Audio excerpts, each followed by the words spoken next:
I was fortunate to go on to Better Business, Better Life podcast by Debra ChantryTaylor, and she rattles through some quick-fire questions, and one of the good questions you might find valuable is, what are the top 5 tips I would give for every New Zealander trying to understand finance? So if that's your cup of tea, sit back and enjoy. The audio is not the best, but, you got to do what you got to do, Welcome to the NZ Guide to Financial Freedom podcast. It's run by the co-founders of a free online learning platform called moneyskills.co.nz, and it has the sole mission of providing every New Zealander the opportunity to live a more fulfilling life.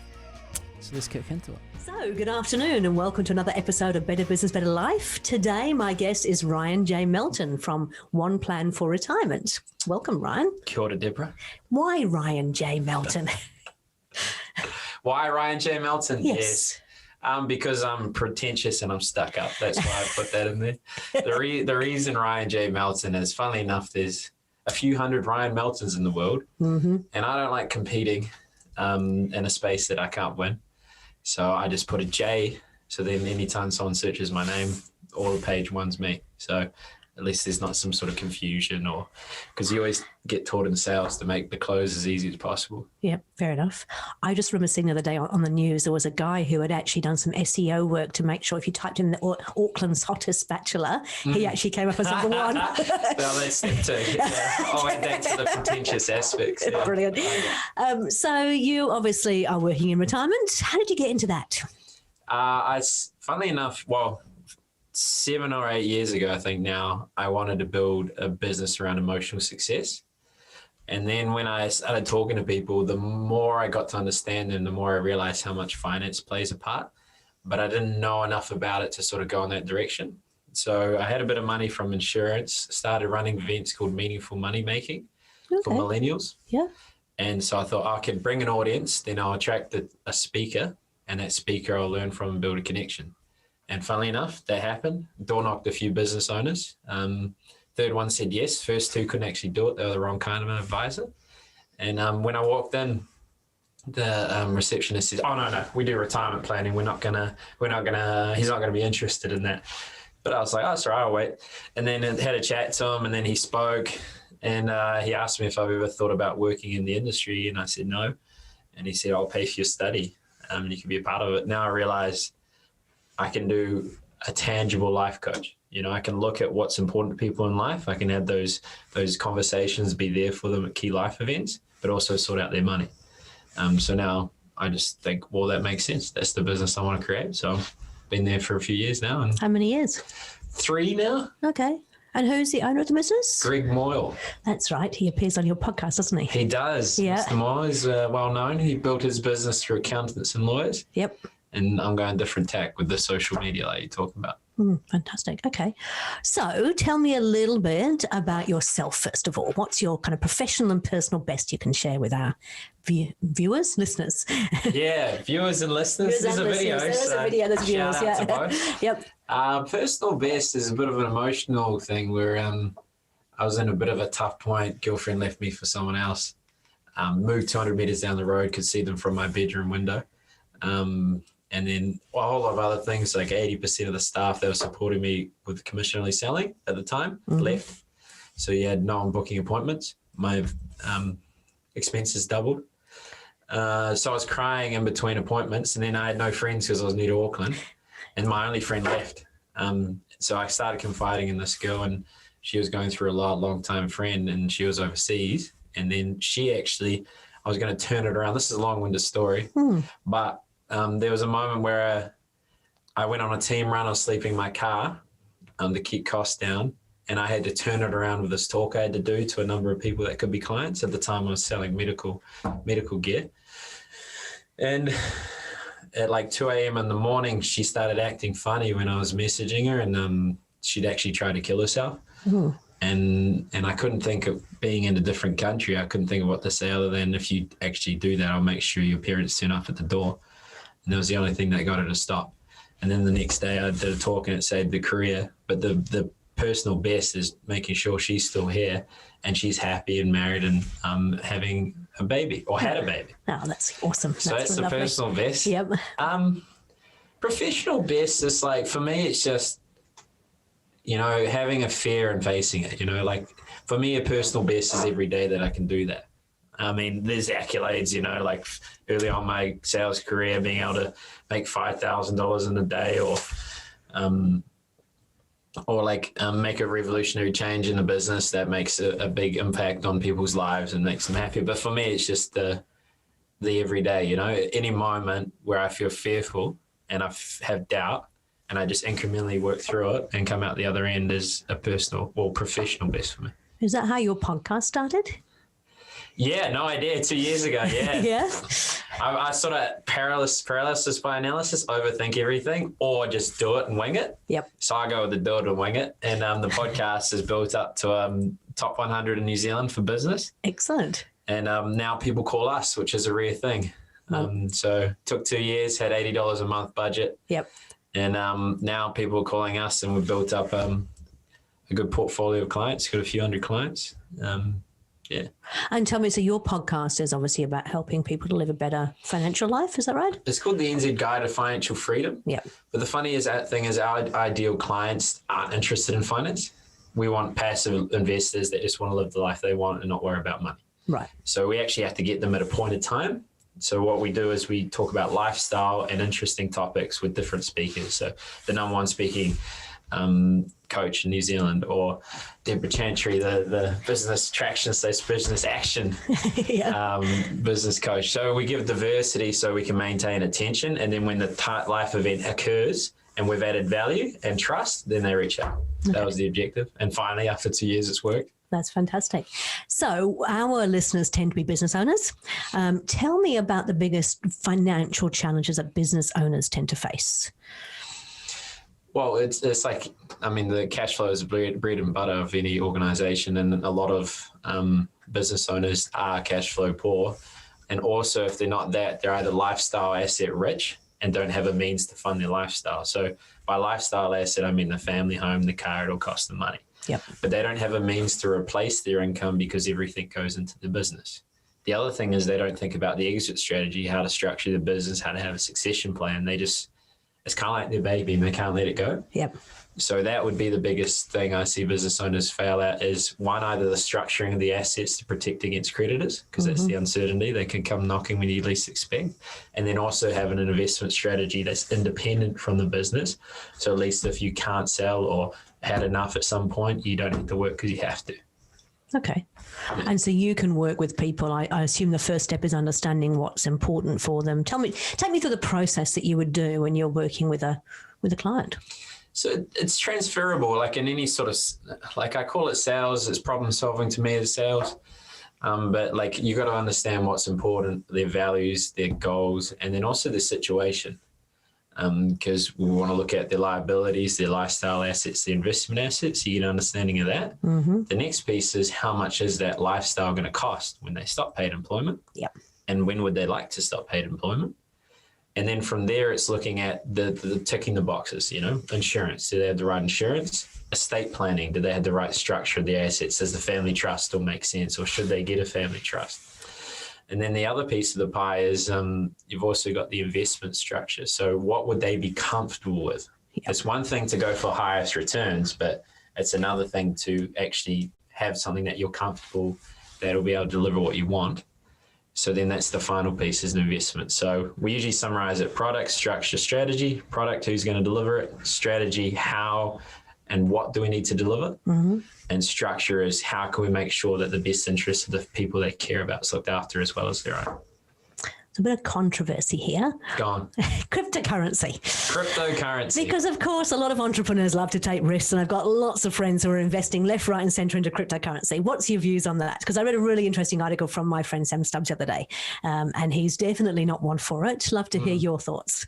So I link cryptocurrency akin to the revolution or evolutionary, the technological evolution of the internet. Right. So it's this new technology that's actually remarkable and could make a huge impact on people's lives. So from 2000 to 2003, the internet was becoming a real thing. Yep. And any company that had .com on the end of it was an exceptional investment. It was making 20% a week returns. And then by the end of that, it no longer existed. Yep. The bubble. The bubble. So the biggest challenge with cryptocurrency is who is going to be the leader, what brand is going to take over, and are you going to make a speculative bet where you can lose all your money? Yep. So whether it's crypto, whether it's a direct investment, we don't make speculative investments. We have diversified portfolios that can deliver what they want, and people get fixated on the return, but we say it's the return of your money that actually matters, what enables you to do. Yeah.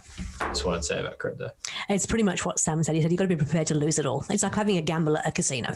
Good. Yeah. Glad we agree. Yeah, okay. Sam starts from simplicity, is it? Yes, that's right. Yeah. Okay, cool. So what's the most interesting thing you've seen with a client? Well, for me, it's the fascinating thing is helping people get clear understanding of what they want in life. So there's interesting things that happen, like people skip home, they come in all stressed out, or there's some crazy story where they walked in on a dead body and like that sort of stuff, and they got accused of murder. I've seen that. Yeah. Really? Yeah. People tell me everything. Okay. Yeah. Like a hairdresser. Yeah. Oh, yeah. Yeah. But yeah, just understanding people is just fascinating to me and why they do what they do. But yeah, you get the out the box stories and you get all the insider goss, and you keep it confidential. You say, you can say hot takes like this on a podcast with no reference or understanding, and you're safe. But yep. Yeah, that's fun. Okay. And what's the biggest challenge you've had to kind of solve for a client? Well, the biggest thing is when they don't have the means to achieve what they want.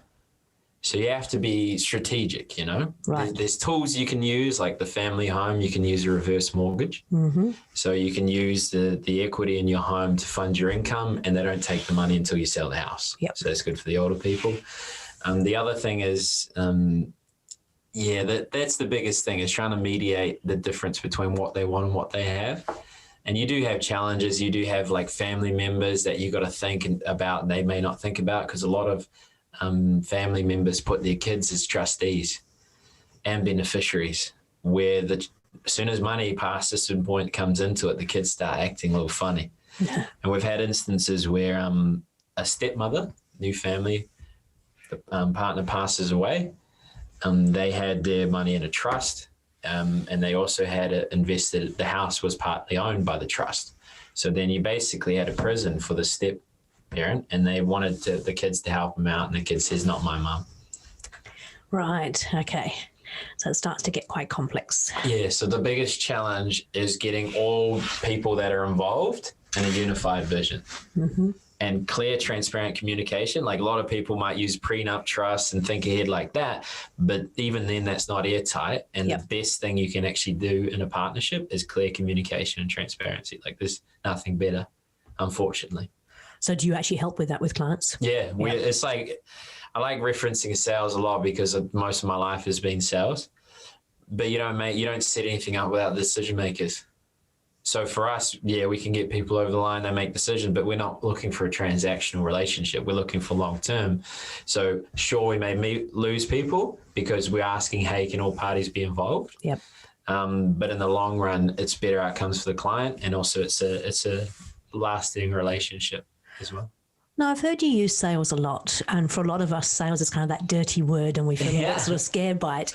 How do you position that? What would you say to people who are in business who have a fear of that word sales? Yeah, well, I was similar, like I was actually, because I was very fearful of talking to people, I created a character to execute on what I needed. So when I first came into commission only selling, I was like, shit, I'm petrified of this. And I also need to deliver. So I started, thinking about my body language, my tonality, how to mirror people so they feel more in control, how to gesture your hand when showing the prices, etc. And then there's that imposter feeling where you're disingenuous with what your intent is. Mm-hmm. So now for me, it's really first sell the product to yourself. Yep. And if you can't sell it to yourself, why are you selling it? Sure. Step one. Yep. Step two is being congruent. Like sometimes actually telling them something that's against your best interest is actually going to help them across the line. Yeah. So when you're genuinely believe in what you're selling, have good intent, are clear with your intent, and your focus is to solve the problem, the close is the only thing that really needs some structure, where if you're going to close someone, it needs to be simple and streamlined. Mm-hmm. So have that part, but the most part is if you're just congruent, honest, forthright, clear in your intent, and trying to solve a problem, and then have a structured close, you're not going to have any qualm. You might have the fear of talking to people or asking, but if you put that all on the table. And that's not really sales, right? You're just helping people. Basically. Yeah. Okay, fair enough. But call it sales. Let's not worry about it. Okay. Oh, I don't sell. Yeah, every business owner that started probably had to sell unless they had a partner that could do it all for them. Yeah, that makes perfect sense. They're all salesmen. Okay. Don't lie to yourself. So business people, we said before that often they are putting everything back into the business. So on paper, they don't have an awful lot. Could they be sitting there going, well, there's no point in me going and seeing a person about my retirement because I've got nothing? What would you say to them?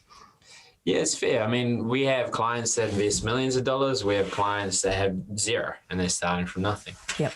The bottom line is I've realized people, it's not how much they earn, it's how much they spend. It's their behavior that matters. You earn more, they spend more. I've had couples that earn $500,000 between them and they're spending every single dollar. Yeah. So if you get a clear... I was there. Yeah, yeah, that's the reality. Yep. So that if you actually open that up and break it down, there is money that is free. Yep. There would be inefficiencies within a business. There's inefficiency with expenditure. And then if you have a reason to do it, because that's the other fearful thing. People keep their head in the sand because they're not going to have an income and they're worried they're not going to have enough. So they just ignore until it's too late. Yeah. But even if you're putting... How does that work? Yeah, well, and even if you're saving $100 a week, like it can make a significant impact on your life. And then you got KiwiSaver for self-employed people. Put in $1,043, you get 521 free money. Yep. Guaranteed returns. Yes. And then it's compounding. So that can be there for you as well. Yeah. I got to be more efficient with these answering of questions. It seems like a 10-hour discussion. It's good. It's really helpful information. I just got my KiwiSaver statement the other day. It's amazing how much you actually can make on KiwiSaver. Oh, remarkable. And all your employees, you got to get the 3%. Yeah. Like it's crazy what you can achieve with that. Actually, have you got any examples of businesses you've worked with where they've gone above that 3% or? Yeah. Our own. Okay. Talk to me about that. We pay 4%, which isn't remarkable, but that's usually what others would do. Yep. The other thing I'm thinking as well is because our staff are always also a representation of our advice. Yep. You start putting it aside their own sort of investment. The challenge is like they would have to voluntarily be a part of it because you'd have to make it tailored to their risk tolerance and there's compliance things and you have to go through a plan. They might not feel comfortable disclosing it. Yep. But I think that's an important piece, especially in our business, is making sure that our staff are a representation of the advice we give. Fantastic. Okay. And what are the benefits then do you see? So as a business owner, for example, giving employees more than the 3%, what do you think that shows? What's the benefit for you as a business owner? Well, for me, it's like if your objection handle is to decrease the price, they don't see value in it. Yep. So if there's a business owner that actually wants to do that, I'm happy to come and do a talk workshop and actually show the value of it. Yep. Because that would be the first step. They actually need to see the potential implications of that. So maybe it's a calculator or maybe it's talking about their goals. And if you're a good business owner, usually you have people aligned to the vision you're striving to achieve. So you have an understanding what they want. And then it's just a matter of showing that calculation and what the impact that might have. Mm-hmm. But not doing it from like, hey, look at me. Like I care if I'm doing all this for you. But it's just like, hey, this is what you said you wanted to achieve. I'm happy to contribute this for you, and this is the outcome that it has. But if you just do it, they'll just no value in it. Yeah, fair enough. Okay, cool. We always ask for 3 top tips from our guests, right? 3 things that the business owners can take away and start using in their business straight away. What would be Ryan J. Melton's top 3 tips? Tax yourself 10%. Okay. And treat that as an income, like that as your investment. Just 10%. Yep. The best partnership of investments is KiwiSaver and a managed fund. And a managed fund looks like KiwiSaver, so balanced growth, conservative, except you can access the money. Okay. So you tax yourself 10%, goes in the managed fund. Yep. And then you put in the minimum, 1,043 in KiwiSaver.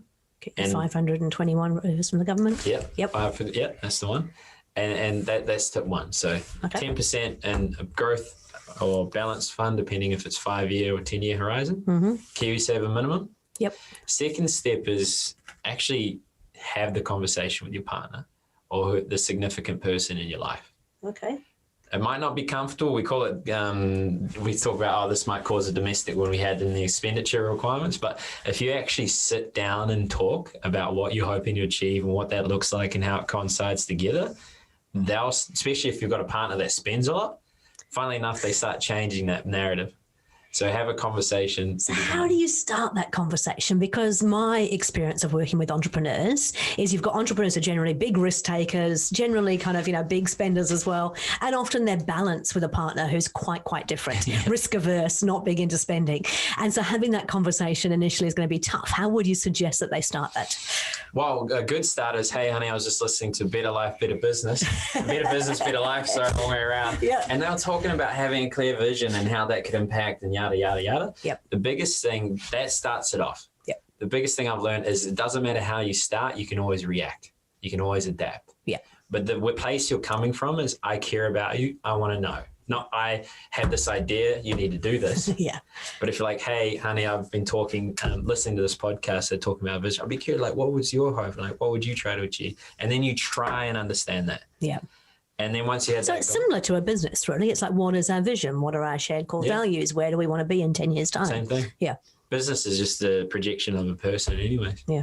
All those key stakeholders, yada, yada, yada. Mm-hmm. Step 3, structure.